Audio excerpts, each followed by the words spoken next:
Hello guys, welcome to my channel. आज से हम यहाँ पे सीखेंगे इनकम टैक्स के बारे में। तो इससे पहले कि हम इनकम टैक्स के डिटेल्स में जाएं, इनकम टैक्स होता क्या है, टैक्स फाइलिंग कैसे करते हैं, असेसमेंट प्रोसीडिंग्स क्या होती है, अपील्स क्या होती है, सारी चीज़ों के पहले आज हम ये जानेंगे कि हमारी बेसिक्स फाइनेंशियल ईयर और असेसमेंट ईयर में क्या फ़र्क है। तो गाइस, हमारे पास अकाउंटिंग के कॉन्सेप्ट्स में दो चीज़ें यूज़ होती है, एक है फाइनेंशियल ईयर एंड एक है असेसमेंट ईयर।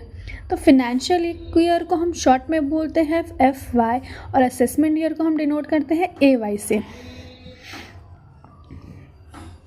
फाइनेंशियल ईयर वो साल होता है जिस साल में आप एक्चुअली अपना पैसा जो है वो अर्न करते हो। तो व्हाट इज़ फाइनेंशियल ईयर?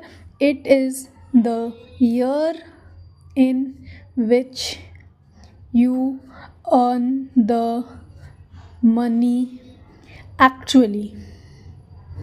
और वही दूसरी तरफ असेसमेंट ईयर क्या होता है, क्योंकि जो पैसा आपने कमाया है उस पैसों पे आपको टैक्स भी भरना होता है। उसी के लिए हमारे पास कॉन्सेप्ट है असेसमेंट ईयर का। असेसमेंट ईयर वो साल होता है जिस साल में आप अपने पुराने कमाए हुए पैसों पर टैक्स देते हैं। पिछले साल आपने जितने पैसे कमाए हैं वो आप अगले साल उस पर टैक्स भरते हो। तो असेसमेंट ईयर क्या है? It is the year in which you pay the taxes that are earned in the previous financial year। तो जैसे कि अभी हमारा चल रहा है 2025, यानी कि अभी चल रहा है हमारा फाइनेंशियल ईयर 2025 से लेकर के 2026 तक। और इसी का AY क्या होगा? इस साल आप जो पैसे कमाओगे वो आप कब टैक्स भरोगे? अगले साल कब?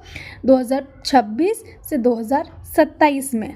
याद रखें, फाइनेंशियल ईयर यानी कि आपने जो पैसा कमाया है 1 अप्रैल 25 से लेकर के 31 मार्च 26 तक, इस पे आप टैक्स भरोगे इस साल में, यानी कि अगले साल में। दैट इज़ आप टैक्स भर सकते हो इस तारीख के बाद जितने पैसे कमाते हो उस पर आपको इस साल टैक्स नहीं देना है। यानी कि इस पीरियड में आपने जो टैक्स भरा है वो आप कब दोगे? अगले साल इस पीरियड में। और ये पीरियड कब से होता है? यहाँ से यहाँ तक। Thank you. पसंद आए तो वीडियो को लाइक करें, सब्सक्राइब करें और कमेंट भी करें।